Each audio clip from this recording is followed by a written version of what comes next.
Oke, halo guys, jumpa lagi dengan aku Rana di video kali ini ya. Ini di-share oleh organisasi Ganas ya, yang katanya ada salah satu TKW Taiwan yang dia itu baru turun dari pesawat, dan ketika sedang pemeriksaan imigrasi di bandara Taoyuan, si mbak ini langsung ditangkap petugas katanya. Ya, dia pasti panik ya kan, karena merasa tidak mempunyai kesalahan setelah ketika diproses pemberangkatan maupun selama dalam penerbangan.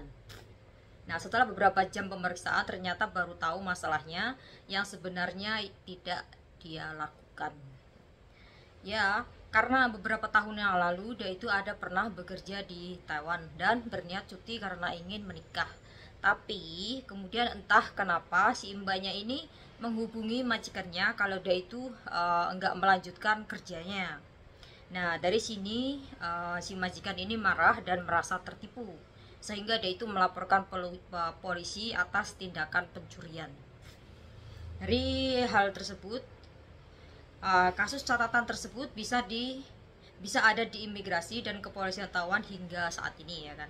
Sehingga ketika masuk Taiwan langsung bisa terdeteksi. Kasus ini bisa menjadi pembelajaran kita semua ketika mengambil keputusan. Nah, ini My Day 2024. Dari kasus ini kita bisa belajar ya guys. Makanya kalau dia itu mungkin banyak beberapa faktor ya. Si majikan juga dia belum siap untuk mengambil pembantu baru ya kan. Dia si pembantunya ini dia alasannya dengan cuti ingin menikah, dan mungkin si mbaknya ini dia setelah menikah mungkin dia itu masih belum pingin berangkat lagi gitu ya, namanya juga baru menikah ya kan, dia masih pingin sama suaminya kayak gitu, atau masih bulan madu. Nah, itu bisa jadi kemungkinan dua kebelah pihak. Tapi setelah perjanjian awal, kalau si mbaknya ini dari awal cuti ya cuti aja gitu loh. Karena kalau di Taiwan itu mengambil pembantu itu bukan sekarang mengambil pembantu dia langsung datang, itu enggak guys. Kecuali kalau dia itu ada pengganti, mungkin yang baru, atau dia itu masih menunggu. Nah, itu nggak apa-apa ya kalau pengganti, kalau dia itu pas meninggalkan pasien, pas nggak ada pembantunya, mungkin si majikan juga yang ganti. Nah, itu susah sekali gitu loh. Ini buat pelajaran untuk kalian. Kalau kalian itu merasa ragu atau bagaimana, ya mending kalian itu libur aja terus gitu loh. Nah, nanti gampang kedatang sini. Kalau kayak gini udah kalian ditangkap polisi, harusnya hari ini udah datang. Nah, itu otomatis si majikan kalian itu pasti menunggu di situ, kenapa dia itu nggak datang nggak sampai begitu. Itu otomatis majikan baru kalian juga akan bertanya-tanya. Nah, udah tahu seperti itu, nggak tahu juga ini si majikan barumu dia mau apa enggak kan. Ya, semoga aja si mbaknya ini nggak ada kesalahan atau nggak ada kasus pencurian ya kan. Dan kalau si majikan ini dia itu melaporkan kasus pencurian tetapi tidak terbukti, nah majikan juga bisa kena denda ya, karena dia itu melaporkan kasus palsu seperti itu. Dan di sini juga si mbaknya juga salah kan ya, karena saking marahnya si majikan itu belum siap pembantu baru, tetapi tiba-tiba si mbaknya ini dengan seenaknya dia itu memutuskan untuk tidak melanjutkan pekerjaan. Nah, ini sangat merugikan si majikan banget, sangat merugikan, karena saat ini untuk mengambil pembantu baru itu harus dari Indo, itu butuh proses ya. Kecuali kalau ada di agensi, kalau ada pun di agensi yang belum ada majikan, is oke ya, kalau itu pun cocok gitu loh. Kalau nggak cocok masih menunggu lama, kasihan pasiennya. Majikan juga harus kerja, nggak ada yang nunggu pasien seperti itu. Jadi harus difikirkan kalau untuk kalian, kalau yang mau cuti tiba-tiba memutuskan kontrak juga, kalian juga harus memperhatikan si majikannya. Jangan mentang-mentang kita nggak kenal, alah kayak gitu kan, terus kalian itu meringankan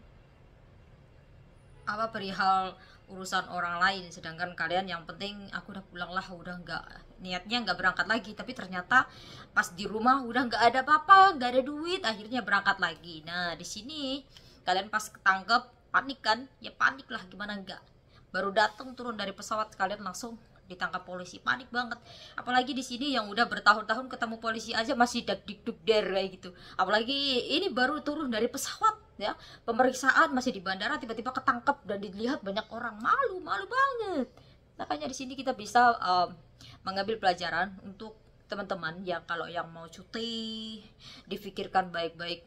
Nah, jadi itu harus ada konsekuensinya. Kalau kalian yang namanya cuti ya pasti kalian itu akan berat kembali untuk berangkat bekerja, apalagi masih kangen-kangen harus kerja lagi, berangkat lagi. Pasti itu semuanya juga mengalami, bukan kalian aja. Apalagi si mbaknya ini masih pengantin baru, dia masih pingin bulan madu lama sama suami kayak gitu ya kan. Nah itu apalagi masih berat lagi. Ya, jadi itu memang konsekuensinya. Kalau kalian itu mau cuti ya cuti aja, kalau libur terus ya libur terus, ntar gampang berangkat lagi kayak gitu. Jadi nggak merugikan si pihak majikan juga. Nah juga merugikan kalian juga, pas datang ke sini kalian juga rugi, si majikan yang baru juga rugi, dia menunggu kalian sudah lama. Jadi ketiga belah pihak ini akan dirugikan gitu loh, karena si mbaknya ini ya kan. Nah, di sini semoga aja sih masalahnya biar cepat selesai dan buat pembelajaran bagi kita yang mau cuti ya. Pembelajaran bagi kita untuk yang mau cuti agar berpikir panjang untuk tidak melakukan hal-hal seperti mbaknya ini ya kan. Seenak jidatnya dan itu memutuskan kontrak. Kecuali kalau memutuskan kontrak si mbaknya ini nggak datang-datang lagi is okay. Kalau majikan is okay katanya, nggak apa-apa kamu nggak usah datang lagi is okay. Nah ini langsung majikannya ini marah, terus dia melaporkan pencurian. Ya malahan kalian itu jadi kena kasus gitu. Ya kalau langsung majikannya ini marah, terus dia melaporkan pencurian. Ya malahan kalian itu jadi kena kasus gitu. Ya kalau si majikan ini memaafkan, dia kalau nggak memaafkan dia akan dicap, kalian juga akan dicap jelek gitu loh di tempat agensi semula. Dan si agensi ini bisa mengecap kalian itu nggak konsisten dengan perkataan kalian. Jadi si majikan ini juga bakalan ilfeel gitu kan sama yang namanya agensi yang pernah mengambil, karena si mbaknya ini nggak konsisten dengan ucapannya. Oke guys, dari sini kita bisa dapat pelajaran ya, kalau bekerja memutus kontrak seenaknya itu bisa merugikan kedua belah pihak ya kan. Si mbaknya juga dirugikan, si majikan dirugikan. Nah si majikan baru yang kalian mau untuk kerja juga dirugikan, karena menunggu lama, kalian harus kesandung kasus dulu kan, karena kalian juga enggak melakukan pencurian atau enggak melakukan kasus hal-hal yang tidak kalian lakukan. Tapi dari sini kita udah banyak mengambil sisi baik dan buruknya untuk pelajaran bagi kita. Oke guys, sampai di sini, jumpa lagi, bye.